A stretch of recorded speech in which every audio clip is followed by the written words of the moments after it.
Major Mohammad Ali Shah हमारे साथ जुड़ गए हैं, रिटायर्ड रक्षा विशेषज्ञ हैं। बहुत बहुत स्वागत जुड़ने के लिए। अली शाह जी, कूटनीतिक तौर पर इसे सुलझाने की जरूरत है कि नहीं? क्योंकि जिस तरह से अटकलें लग रही हैं, अमेरिका, रशिया, यूरोप, अगर ये सब लोग मिल जाते हैं और इस जंग में कूद जाते हैं तो फिर थर्ड वर्ल्ड वॉर जैसी सिचुएशन बन जाएगी। अच्छा जी, जी हाँ, आपका बड़ा अच्छा सवाल है। देखिए, कूटनीतिक तौर पे जैसे हिंदुस्तान का बयान आया है, हिंदुस्तान ने बोला है कि केवल डायलॉग और डिप्लोमेसी वो हल निकाल सकती है, और हम दोनों देशों से अच्छे रिश्ते हैं हमारे।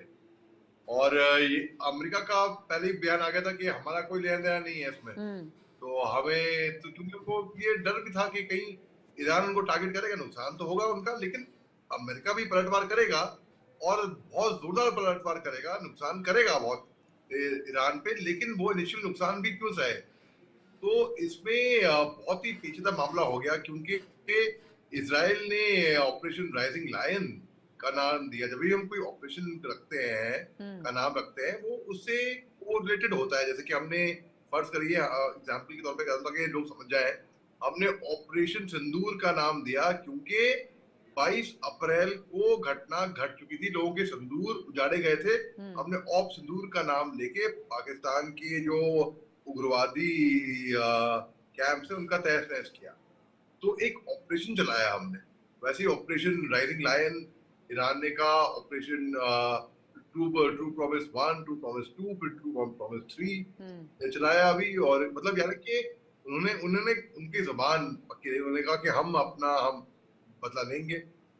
अब जर्मन चांसलर ने इसराइल का समर्थन किया, बोला कि भाई उनको पूरा हक है, क्योंकि ईरान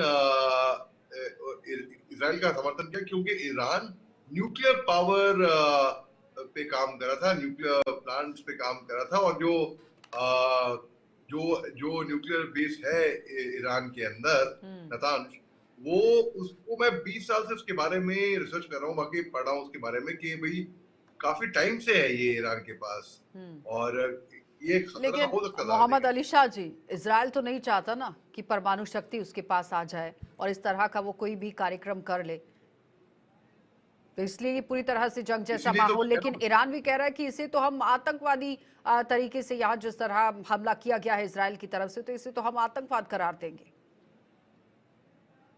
तो वही तो मैंने कहा अभी आपसे, अगर आप समझ रही हो कि 20 साल से ईरान इस पावर प्रोजेक्ट के ऊपर काम कर रहा है, तो इसराइल ने को मंजूर नहीं था ये बात। इसराइल को वो खतरा लगा कि ईरान न्यूक्लियर पावर प्रोजेक्ट पे काम करेगा, वो हमारे खिलाफ इस्तेमाल होंगे। तो इसलिए इसराइल ने उसको प्रिएम्प्ट करने के लिए वो खतरा मोड़ लिया। कई सारे बैलिस्टिक मिसाइल्स हमने देखे जो टेल अवीव के ऊपर से गए ईरान की जवाबी कार्रवाई पे, और जेरूसलम के ऊपर से गए और धमाके हुए और सायरन बजे और बहुत सारे इवैक्यूएशन भी हुए। हम देख रहे हैं रिलीफ और रेस्क्यू ऑपरेशन हो रहे हैं। देखिए, अमेरिका का हाथ इसराइल के ऊपर का सपोर्ट काफी टाइम से है और रहेगा। तो अगर अमेरिका कह रहा है कि उनका हाथ नहीं है, तो मैं ये कहीं कहीं पे ये बात मानने को तैयार नहीं हूं। On the other hand, contrary, Iran ने अमेरिका को, यूके को, फ्रांस को, अभी कुछ देर पहले ये खबर भी आई थी कि उन्होंने धमकी दी है कि अगर वो मुल्क, वो वेस्टर्न मुल्क हैं, वो अगर प्रिएम्प्ट करें ईरान को इसराइल पे हमला करने का, या इसराइल की मदद करेंगे किसी तरह, तो उन पे भी अटैक कर देंगे। और देखिए, प्रधानमंत्री कीर स्टेमर ने इजरायली प्रधानमंत्री बेंजामिन लेकिन नेतन्याहू से मोहम्मद भी अली शाह जी, फ्राइडे अब दोपहर में। जिस तरह से जंग जैसा माहौल बन ही गया है, हो भी रहा है, जंग ही इसे लगा लीजिए, क्योंकि ईरान और इजराइल के अंदर, और आप देखिए बैलिस्टिक मिसाइल्स दागी जा रही हैं, ड्रोन दागे जा रहे हैं, कई लोगों के मारे जाने की खबर, बिल्डिंग्स ध्वस्त हो रही हैं। इसका सीधा सीधा असर अगर हम भारत की तरफ थोड़ी सी नजर घुमाएं, 72 घंटे का समय दिया गया है कि 72 घंटे तक अगर स्थिति सामान्य नहीं हुई तो फिर परिस्थितियां कुछ और हो सकती हैं। इसका व्यापारिक स्तर पर कितना असर पड़ेगा भारत के अंदर? क्योंकि अगर हम देख रहे हैं निफ्टी स्टॉक एक्सचेंज को देख रहे हैं, ये माना जा रहा है कि सोमवार तक काफी गिरावट आ जाएगी उसमें। जी, स्टॉक एक्सचेंज पे गिरावट आएगी, बिल्कुल इकोनॉमी पे फर्क पड़ेगा। हम्म। आप देखिए तेल की कीमत आप देख लें, ईरान से ईरान मिडल ईस्ट में तेल के लिए बल्कि काफी हद तक कंट्रोल भी करता है। हम्म। और इजराइल की बात करते हैं, इजराइल और अमेरिका दो बहुत बड़े वॉर वेपन मैन्युफैक्चरिंग यूनिट्स हैं, कंट्रीज हैं, जहाँ पे बहुत से लोग इनके ऊपर डिफेंस डील्स के लिए चलिए निर्भर रोकूंगी हैं। मैं आपको अली तो जी हाँ, मोहम्मद शाह जी। एक और बड़ी खबर आ रही है, वो दिखाते चले दर्शकों को। देखिए, ईरान इजराइल जंग में अब पाकिस्तान की एंट्री भी हो गई है।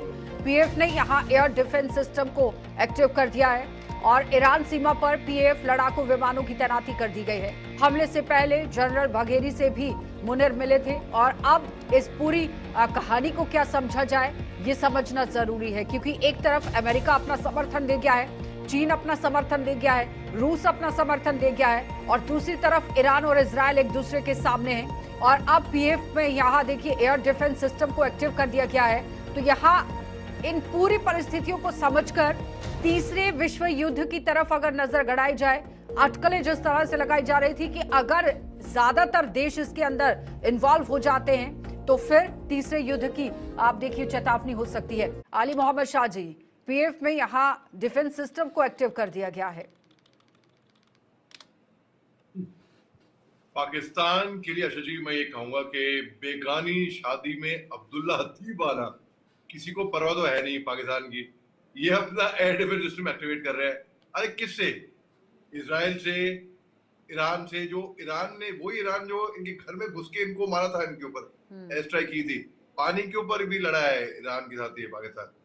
पाकिस्तान अब क्या करके रहा है? अपना वो लाइमलाइट चाह रहा है, बेहुदा बातें कर रहा है, वो करके रहा है। इनके आपने बोला फील्ड मार्शल आसिम मुनीर साहब, जो कि जिन्होंने अपने आप को फील्ड मार्शल घोषित कर दिया था जंग हारने के बाद, मदाइया। इनका कहना है कि वैसे अमेरिका की तरफ से न्योता आया, इनको ये हुआ वो हुआ, कनाडा से न्योता आया, व्हाइट हाउस इनको साफ मना कर दिया। एक तमाशा लगा पाकिस्तान को कि नहीं, हमें तो किसी को हमने न्योता दिया नहीं। और पाकिस्तान का air defence system by the way हम तहस नहस कर चुके थे, जो चीन ने इनको दिया था, हम इनको इनका तहस नहस कर चुके हैं। अब ये पाकिस्तान या तो दिखावा कर रहा है या तो प्रोपेगेंडा रच रहा है, क्या कर रहा है मालूम नहीं। तो पाकिस्तान की जो तो मतलब एंट्री यहाँ जो से तो हो रही है ना तस्वीरें इसके साफ ही अंदर, हो रही है ना कि आप घड़ी देते हैं, कलाई पर घड़ी है, उसके अंदर जीपीएस है, वो घड़ी आप गिफ्ट कर देते हैं, तो मुखबिरी तो कर रहे थे फिर। बिल्कुल। पाकिस्तान देखिए, पाकिस्तान की कोई क्रेडिबिलिटी है ही नहीं, जीरो है बिल्कुल। पूरे अंतरराष्ट्रीय स्तर में सब जानते हैं कि पाकिस्तान दरअसल पाकिस्तान नहीं, आतंकिस्तान है। वहां पे आतंकी पलते हैं, आतंकियों को बढ़ावा ही देता, वो है ही आतंकियों का आस्थान बेसिकली, आतंकियों का ही देश है बेसिकली। तो अब जब आतंकी अपना बचा कुचा एयर डिफेंस सिस्टम एक्टिवेट करेंगे, किसके लिए? किसके लिए? लेकिन इसराइल जब के लिए, ईरान के लिए? भारत के कंफ्यूज साथ है। जब ऑपरेशन सिंदूर हुआ तो एयर डिफेंस सिस्टम पाकिस्तान का कितना काम आया वो सबने देखा और पूरी दुनिया ने देखा कि उसके छक्के किस तरह से भारत ने छुड़ा दिए। लेकिन खैर, अब समझना ये बहुत अहम है कि पाकिस्तान एक रोल प्ले कर रहा है जिससे बिल्कुल भी झुकलाया नहीं जा सकता है। ईरान इजराइल के बीच में युद्ध अगर जिस तरह से छिड़ गया है और अब ज्यादातर भागीदारी हो रही है बीच में, थर्ड वर्ल्ड वॉर की चेतावनी हो रही है, उसे लेकर कुछ कहना चाहेंगे? क्योंकि अगर तीसरा विश्व युद्ध छिड़ जाता है तो फिर परिस्थितियां बहुत खराब हो जाएंगी। जी अनिल जी, बहुत ही अच्छा सवाल किया है आपने। देखिए, और उसके बहुत साथ से साथ एक और जोड़ लीजिएगा विशेषज्ञ, कि कौन कौन सा देश किसके किसके साथ खड़ा होगा, ये अहम रहेगा। बयानबाजी से कुछ नहीं चलने वाला। ओके, अब बहुत से एनालिस्ट ये कह रहे हैं कि तीसरा विश्व युद्ध तो होगा ही नहीं। कोई कह रहा है शायद हो भी सकता है। देखिए, कुछ भविष्य का कुछ पता नहीं, कहाँ पे कब कहाँ किधर कैसे क्या हो जाए।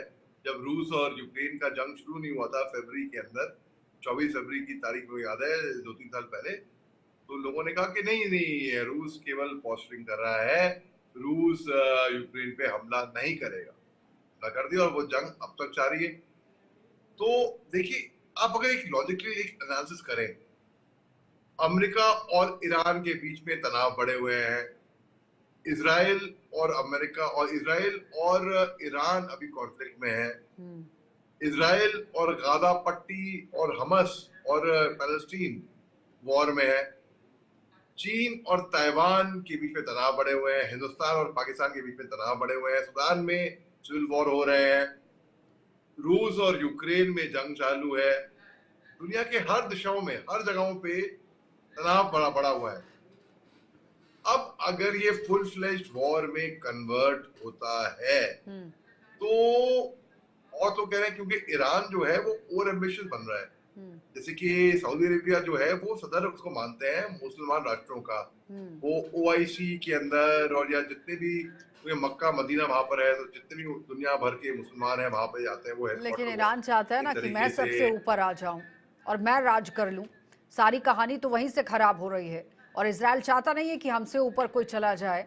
बहुत बहुत धन्यवाद अली मोहम्मद शाह जी जुड़ने के लिए।